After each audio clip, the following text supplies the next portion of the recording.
భగవతే వాసుదేవాయ. మోహనవాణి తెలుగు పోడ్కాస్ట్ శ్రోతలకు నమస్కారం. ఉపాధ్యాయుల సంక్షిప్త తెలుగు వచన శ్రీరామచరిత మానస నవాహ్నిక పారాయణము. సంకలనం శ్రీ ఉపాధ్యాయుల వెంకటేశ్వర్లు గారు. శ్రీ గురుభ్యో నమః. మహాగణాధిపతయే నమః. శ్రీ సీతారామాభ్యాం నమః. చరితం రఘునాథస్య శతకోటిప్రవిస్తరం ఏకైకమక్షరం పుంసాం మహాపాతకనాశనం. రామం రామానుజం సీతాం భరతం భరతానుజం సుగ్రీవం వాయుసూనుం చ ప్రణమామి పునః పునః. కాకభూషుడి గరుడునకు చెప్పిన శ్రీరామగాథను శివుడు పార్వతికి వినిపిస్తాడు. పార్వతీదేవి కోరికపై కాకభూషుడి వృత్తాంతం కూడా వినిపిస్తాడు. హంసరూపంలో కాకభూషుడి దగ్గరకు తాను వెళ్ళిన వైనము, శ్రీ రఘురామ లీలలు ప్రీతితో విన్న విషయము వివరిస్తాడు. రామరావణ యుద్ధములో రఘురాముడు తుచ్చ రాక్షసుని నాగపాశములకు బందీ అయినప్పుడు నారదమునిచే పంపబడిన గరుడు శ్రీరాముని నాగపాశ విముక్తిని చేశాక అతనికి కలిగినటువంటి భ్రమలు కాకభూషుడి పరమప్రీతితో తెలియజేసిన శ్రీరామ చరిత్ర ద్వారా ఎలా తొలగిపోయిందో వివరించి చెప్తాడు. ఇంతవరకు నిన్నటి రోజున మనం విన్నాం. ఇక ఈరోజు కాకభూషుడి భగవన్మాయ గురించి ఏం చెప్తున్నాడో విందాం. పక్షిరాజా, మీకు సంశయము కలిగినదన ఆశ్చర్యపడనక్కరలేదు. నారదుడు, సనకాదులు, బ్రహ్మదేవుడు, మహాదేవుడు ఆది అయిన ఆత్మతత్వజ్ఞులను, తత్వోపదేశకులైన మునీశ్వరులను ఈ దైవమాయ ఎన్నిసార్లు వివేకభ్రష్టులను చేయలేదు. ఈ మాయ రఘురామునకు దాసి. తెలుసుకున్న ఇది మిచ్చయే, కానీ శ్రీరామకృపలేక అది విడిచిపెట్టదు. మహాశయ, నేను శపథం చేసి చెప్తూ ఉన్నాను. ఏ మాయ లోకమంతా ఆటలాడిస్తూ ఉందో, దేని ఉనికిని ఎవరూ కనిపెట్టలేరో గరుత్మంతా ఆ మాయయే శ్రీరామచంద్రుని కనుసైగచే నాట్యకత్తెవలే సపరివారముగా ఆడుతూ ఉన్నది. గరుడ, శ్రీహరి గురించి రవ్వంత భ్రాంతిని ఊహించలేము. కామ క్రోధ లోభ మోహ మదరతులైన గృహస్థులు శ్రీ రఘునాథుని ఏ విధముగా తెలుసుకొనగలరు? పక్షిరాజా, శ్రీ రఘురామ మహిమ చెప్తాను విను. నా బుద్ధికి తోచినంత ఆ మనోహర గాథ నీకు తెలియజేస్తాను. ఒకప్పుడు నేను ఏ విధముగా మోహగ్రస్తుడను అయ్యానో నీకు తెలియజేస్తాను. శ్రీరామచంద్రుని సహజ స్వభావము ఏమంటే, ఆయన తన దాసుని యందు ఏ విధమైన గర్వము ఉండనీయరు. అభిమానమే ఈ జన్మమృత్యు సంసారమునకు మూలహేతువు. వివిధ క్లేశములు, సమస్త శోకములు కలుగజేస్తుంది. అందుచేత ప్రభువు దాసునిపై మిక్కిలి అనుగ్రహం కలిగి ఉండటం వల్ల తన భక్తుని దురభిమానము కఠినముగా తొలగిస్తాడు. రఘురాముడు కూడా దాసుని అజ్ఞానజనిత దురభిమానమును అతని హితవు కొరకే నిర్దయగా తొలగిస్తాడు. తులసీదాస్ చెప్పినట్లు అందరూ మోహరహితులై దయామయుడైన ఇటువంటి ప్రభువును ఎందుకు భజించరు? విహగేశ, శ్రీరామకృప నా అవివేకమును గురించి చెప్పెదను, శ్రద్ధగా విను.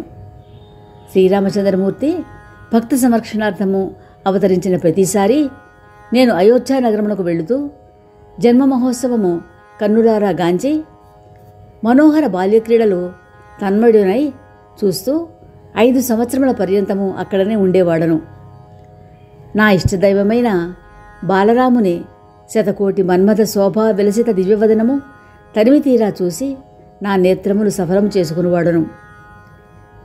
చిన్న వాయసు రూపం ధరించి భగవంతునితో కలిసి తిరుగుతూ వారిని బహువిధములుగా ఆయన బాలలీలలు చూచేవాడను. ఆయన వెళ్ళిన ప్రతి చోటునకు నేను ఎగురుతూ వెళ్ళి వాకిలిలో రాలిన ఎంగిలి మెతుకులు ఏరుకొని తినువాడను. ఒకసారి రఘురాముడు అతిశయ విచిత్రలు వనర్చాడు అని చెప్తూ కాకభూషుండి ఆనందపరవశం చేత రోమాంచితుడయ్యాడు. కాకభూషుండి చెప్పసాగాడు, పక్షిరాజా విను. దశరథ మహారాజు రాజభవనము వాకిలిలో విహరించే రూపరాశి శ్రీరామచంద్రుడు. క్రింద గచ్చుపై తన ప్రతిబింబమును చూసి గంతులు వేసేవాడు. ఆయన నాతో అనేక ఆటలు ఆడేవాడు.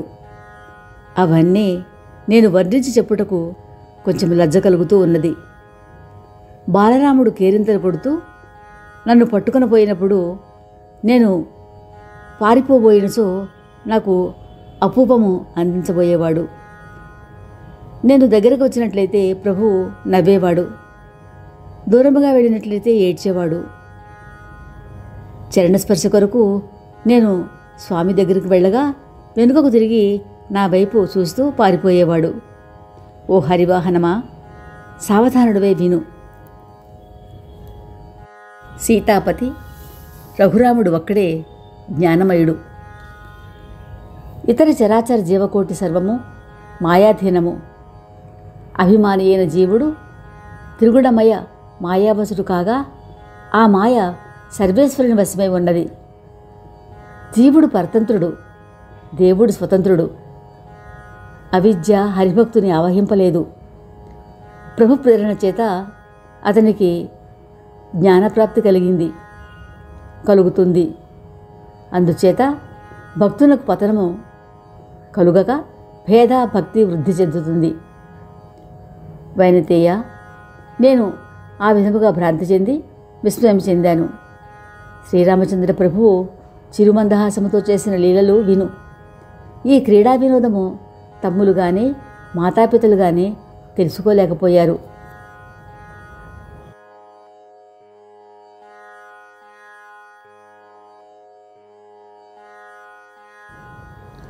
ఓ ఒరగారి, బాలరాముడు శ్యామగాత్రముతో ఎర్రని అరచేయి అరికాళ్లతో మోకాళ్లపై పాకుతూ నన్ను పట్టుకొనుటకు వేగంగా వస్తూ ఉండేవాడు.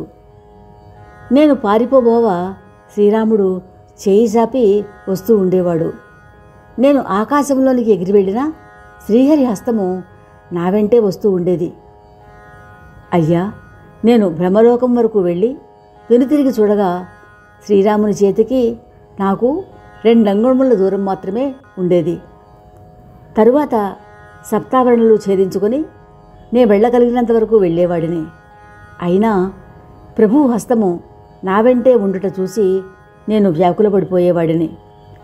భయభ్రాంతుడనై నేను కళ్ళు మూసుకొని తెరిచే లోపల నేను అయోధ్యలో ఉండేవాడిని. నన్ను చూసి శ్రీరాముడు పకపక నవ్వుతూ ఉండగా మరలా నేను ఆయన నోటిలోనికి వెళ్ళిపోయాను. పక్షిరాజా, నేను ఆయన ఉదరములో అనేక బ్రహ్మాండ సమూహములు చూశాను.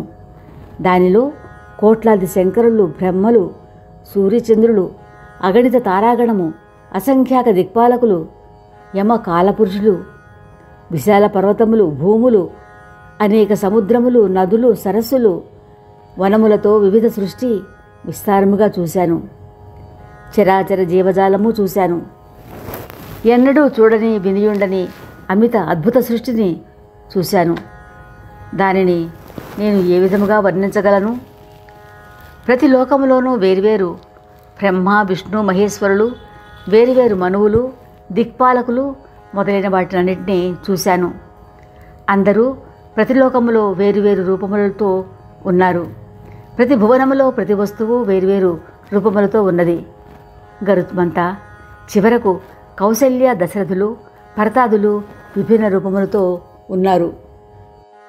నేను ప్రతి బ్రహ్మాండంలో ఎన్నో రామావతారములను, వారి బాల్యక్రీడలు చూస్తూ తిరిగాను. కానీ ఎక్కడా శ్రీరామచంద్రుని వేరు రూపము చూడలేదు.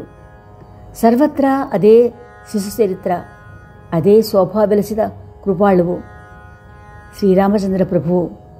ఈ విధముగా నేను మోహ సమీర ప్రేరితుడనై ప్రతి భువన కోసము చూస్తూ తిరిగి తిరిగి శతకల్పములు గడిచి ఉండవచ్చును. తరువాత నేను మరలా ఆశ్రమమునకు వచ్చి కొంతకాలము అక్కడ గడిపాను. మరలా అయోధ్యలో ప్రభువు జననవార్త విని ప్రేమ పులకితుడనయ్యాను. అయోధ్యకు పరిగెత్తుకుని వచ్చి మరలా లోగడ నేను వర్ణించి చెప్పినట్లు ప్రభువు జన్మదినోత్సవము తిలకించాను. పక్షిరాజా, నేను ఇంతవరకు వర్ణించి చెప్పినదంతా నిజమునకు 2 ఘడియలలోనే జరిగింది. నా మనస్సు అతిశయ మోహభ్రాంతమై వికలమైంది. ఎన్నిసార్లు యోచించాను. నా బుద్ధి మోహపంకిలమా పరివ్యాప్తమైంది. వ్యాపులపడిన నన్ను చూసి దయానిధి ప్రభు మందహాసం చేశారు. వారు అట్లు నవ్వగా నేను వారి నోటి నుంచి బయటకు వచ్చాను. మరలా శ్రీరామప్రభు నాతో బాలక్రీడలు సల్పసాగారు. నేనా బాల్యలీలలు చూసి ఉదరములో నేను చూసిన మహిమ స్మరించి శరీర స్మృతి లేక, హే ఆర్తజన రక్షక, రక్షించుము రక్షించుము అంటూ నేలపై పడ్డాను. నోటి వెంట మాట పెగలటలేదు. తరువాత ప్రభువు నా భక్తి విఫలతను చూసి తన మాయామహిమను ఉపసంహరించారు. తన కరకమలములను నా శిరమపై ఉంచి నా సర్వదుఃఖమును హరింపచేశారు. నా హృదయములో భక్తిభావము ఉప్పొంగి కరుణలో ఆనందాశ్రులతో మేను పులకింతలతో చేతులు జోడించి పలు విధములుగా స్తుతించాను. నా భక్తియుక్త వాణిని విని దాసుని దీనత్వమును తలచి రమానివాసుడు శ్రీరాముడు ఆనందప్రద గంభీర వచనములు ఇలా పలికాడు. హే కాకభూషుండి, నేను అత్యంత ప్రసన్నుడనయ్యాను. నీ మనసుకు నచ్చినది అడుగు. నేను ఈరోజు నిరాటంకముగా వాటిని నీకిస్తాను. పక్షిరాజా, భక్తి లేని సుగుణములు ఎన్నున్నా ఉప్పు లేని భక్ష్య పదార్థములు వంటివి. ప్రభు, నా అభీష్టవరం అడుగుతున్నాను. మీరు నాపై ప్రసన్నులై మీ కృపావాత్సల్యం చూపి నాకు ఈ వరమిప్పించ వేడుతున్నాను. ఇంకా అన్నాను, ఓ సర్వాంతర్యామి, పరమోదార, వేద పురాణములలో ప్రశంసించబడినది, యోగీశ్వర ముని పొంగవులు ఎంత వెతికినా ప్రభు కటాక్షములేక లభించనిది మీ అవిరళ విశుద్ధ నిష్కామ భక్తిని నాకు ఇప్పించవేడుతున్నాను. అప్పుడు ప్రభు యవమస్తు అని పలికి, ఓ కాకశ్రేష్టమా, నీవు సహజ బుద్ధి కుశలడు కనుక ఇటువంటి వరము అడిగావు. సర్వశుభములకు ఆటపట్టైన నా అనన్యభక్తిని కోరుకున్నావు. పక్షిరాజా, నా కృపచే నీ హృదయంలోని సమస్త అశుభగుణములు నశించగలవు. భక్తి జ్ఞాన విజ్ఞాన వైరాగ్య యోగముల గురించి, నా లీలలు, వాటి విభాగములు, వాటి రహస్య ఉద్దేశముల గురించిన పరిజ్ఞానము నీకు కరతలామలగమలై ఉండును. ఓ కాకమా, నేను సనాతనుడనని, అజన్ముడనని, ప్రకృతి గుణరహితుడనని, దివ్య గుణోపేతుడనని ఎరుగుము.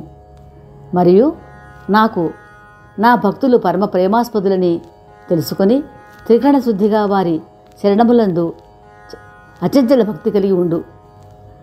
నీకు నా నిజ సిద్ధాంతం చెప్తూ ఉన్నాను. దానిని విని నీ మదిలో నిలుపుకొని పేరాశలు వీడి నా భజన చేస్తూ ఉండు. కాకభూషుండి, ఈ సృష్టి అంతా నా మాయా సంభవమే. దీనిలోని సర్వచరాచర జీవులు నాచే సృష్టించబడినవే కనుక నాకు ప్రియములే.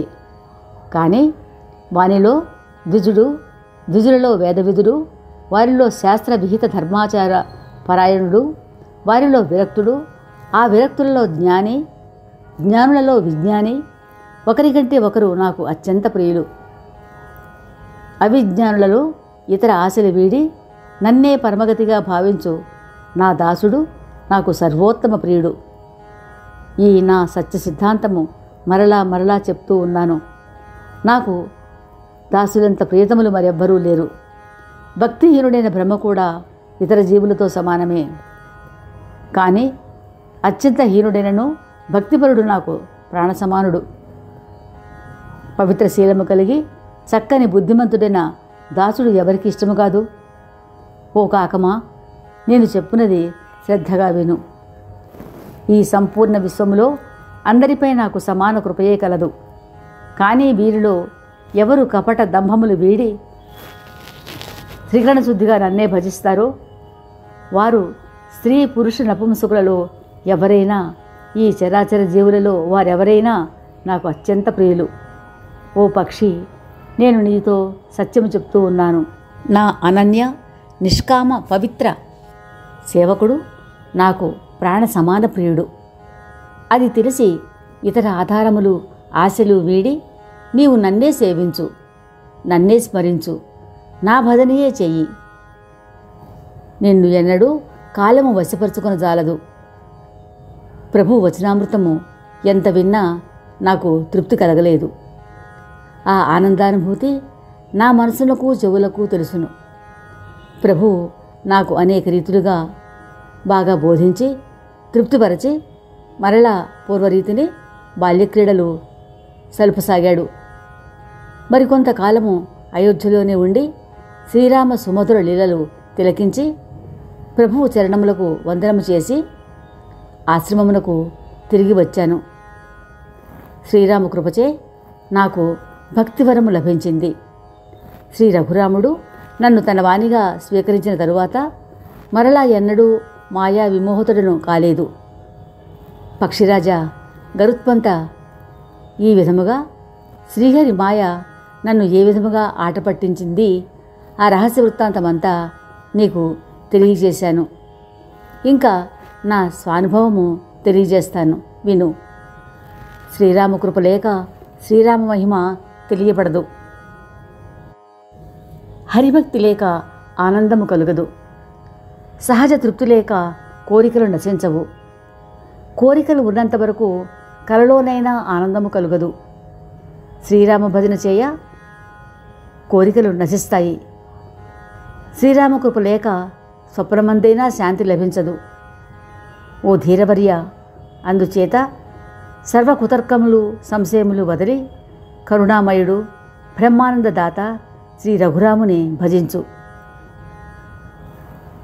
స్వామి పక్షిరాజా, ఇదంతా నా కరుణారా చూసిన ప్రభు యొక్క మహత్యము వైభవము నా శక్తి అనుసారము మీకు చెప్పాను.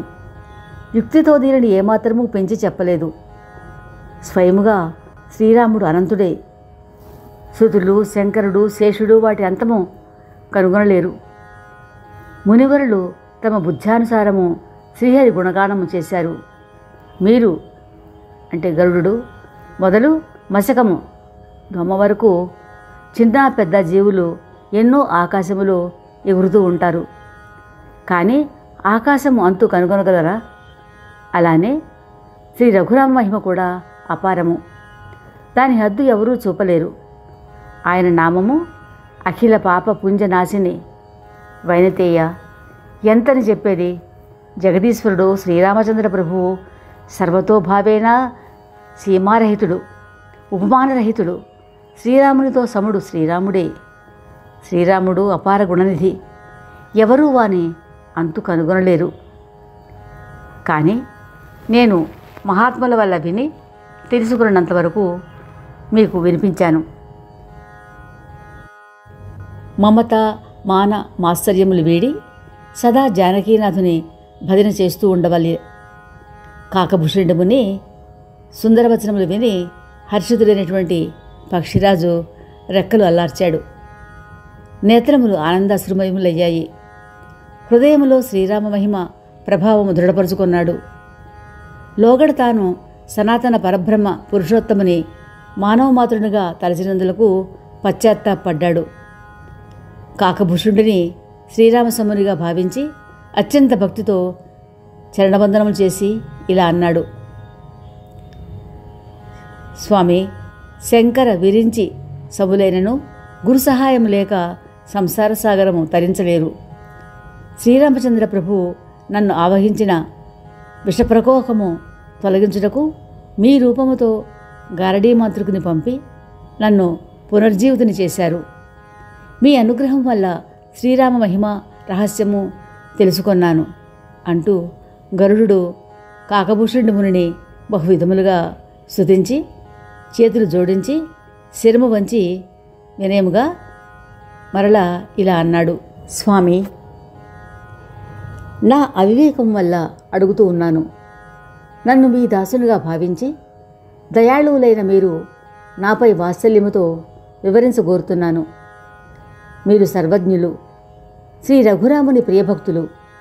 దయచేసి నాకు అర్థమగునట్లుగా చెప్పండి. మీకు ఈ కాకి శరీరము ఎలా సంభవించింది? ఈ సుందర రామచరిత మానసము మీకు ఎలా లభించింది? ఇంకొక సందేహము, మహాప్రళయంలో కూడా మీకు నాశము లేదని శ్రీ శంకరుడు చెప్పగా విన్నాను. శివుడు మిథ్యావచనములు చెప్పడు. భయంకర కాలము మేమేమీ చేయలేకపోవటకు కారణమేమిటి? అది మీ జ్ఞాన ప్రభావమా, యోగబలమా? ప్రభు, మీ ఆశ్రమములో అడుగుపెట్టగానే నా సంశయములు తొలగిపోవటకు కారణమేమి? ఇవన్నీ నాపై ప్రేమతో సెలవియ్యండి. గరుడుని వాణిని విని హర్షించిన కాకభూషుండి ముని ఆదరముతో ఇలా చెప్పాడు. ఓ ఉరగారి, నీ బుద్ధి కుశలత కొనియాడదగినది. నీ ఉత్తమ ప్రశ్నలు విని నా పూర్వజన్మలు జ్ఞప్తికి వచ్చాయి. నా కథ యావత్తు విశదపరుస్తాను. సావధానుడివై విను. గరుత్మంత అనేక జప తప యజ్ఞ యోగ వ్రత దానాదులు, విజ్ఞాన వైరాగ్యములు, శమదమాదులన్నిటి ఫలము శ్రీ రఘురామ పాదభక్తి కలుగుటయే. దానిని పొందక ఎవరూ శుభగతి పొందలేరు. వేగేంద్ర, నేనా రామభక్తిని ఈ శరీరంతోనే పొందాను కనుక దీనిపై నాకు విశేష మమకారము ఉన్నది. జీవునకు నిజమైన స్వార్థము త్రికరణ శుద్ధిగా శ్రీరామచరణములయందు ప్రేమ కలుగుటయే. ఏ శరీరం వల్ల శ్రీ రఘురామ భజన జరుగుతూ ఉందో, ఏ శరీరం వల్ల శ్రీ రఘురామ భజన జరుగుతుందో ఆ శరీరము అత్యంత పవిత్రము, సుందరము. అయ్యా విహగేంద్ర, ఈ శరీరంతోనే నా హృదిలో శ్రీరామభక్తి ఉదయించింది కనుక ఇది నాకెంతో ప్రేమాస్పదము. నాకు ఇచ్ఛామరణ శక్తి ఉన్నప్పటికీ నేను ఈ శరీరము విడవను. ఎందుచేతనంటే శరీరము లేక భగవద్భజన జరగదు. పలుమారులు నేను జన్మించని యోని ఏదీ లేదు. అన్ని పుణ్యకర్మలు చేసి చూశాను. కానీ ఈ జన్మలో నేను పొందినంత శాంతి, ఆనంద, సుఖములు మరి ఏ జన్మలోనూ లభించలేదు. మహాశయ, నాకెన్నో జన్మలు గుర్తున్నాయి. ఇప్పుడు నా ప్రథమ జన్మ గురించి చెప్తాను, విను. అది విన్నట్లయితే ప్రభు చరణములందు ప్రీతి కలిగి సర్వక్లేశములు తొలగిపోతాయి. ఒక పూర్వకల్పములోని మాట. అది కల్మషనిలయమైన కలియుగము. నేనా కలిలో అయోధ్య నగరములో శూద్రుడనై జన్మించాను. నేను మనసా వాచ కర్మణ శివభక్తుడను. ఇతర దేవతలను దూషించు దురభిమానిని, ధనమధాంధుడను, ప్రలాపిని, మహాక్రోధిని, హృదయము నిండా దంభము. నేను శ్రీరామ రాజధాని అయోధ్యలోనే ఉన్నా శ్రీరామ మహిమ ఏమీ తెలియనివాడను. ఏ జన్మలోనైనా అయోధ్యావాసం చేసినవాడు శ్రీరామ భక్తుడైపోతాడు అని వేదశాస్త్ర పురాణములు గానం చేశాయి. కానీ ఎవరి హృదయములో కోదండపాణి శ్రీరాముడు వసిస్తాడో వారికే అయోధ్య మహత్యము తెలుస్తుంది. రేపు ఇదే సమయానికి కాకభూషుండి ముని గరుత్మంతునకు కలియుగ ధర్మముల గురించి ఏమి చెప్పాడో అది సంకలనకర్త సంక్షిప్తముగా మనకు అందజేసిన విషయాలను విందాం. శ్రోతలు, ఈ సంక్షిప్త శ్రీరామచరిత మానస నవాహనిక పారాయణమును తమ తమ బంధువులకు, మిత్రులకు పంపి వారిని కూడా కృతార్థులను చేయ ప్రార్థన. శ్రీరామ రక్ష, సర్వజగద్రక్ష. శ్రోతలకు ధన్యవాదములు. మోహన్వాణి తెలుగు పోడ్కాస్ట్ వింటున్న శ్రోతలందరికీ హృదయపూర్వక ధన్యవాదాలు. వినండి, వినిపించండి, వింటూనే ఉండండి మోహన్వాణి తెలుగు పోడ్కాస్ట్. మీరు వింటున్నారు మోహన్వాణి. మా కార్యక్రమాలు మీకు నచ్చితే ఇప్పటివరకు మా ఛానల్కి సబ్స్క్రైబ్ చేసుకోకపోతే వెంటనే ఈ క్షణమే సబ్స్క్రైబ్ చేసుకుని ఆ పక్కనుండే బెల్ బటన్ని మ్రోగించి అందరికీ షేర్ చేసి మీ విలువైన కామెంట్ని కూడా చేసి మమ్మల్ని ప్రోత్సహిస్తారని కోరుతున్నాను.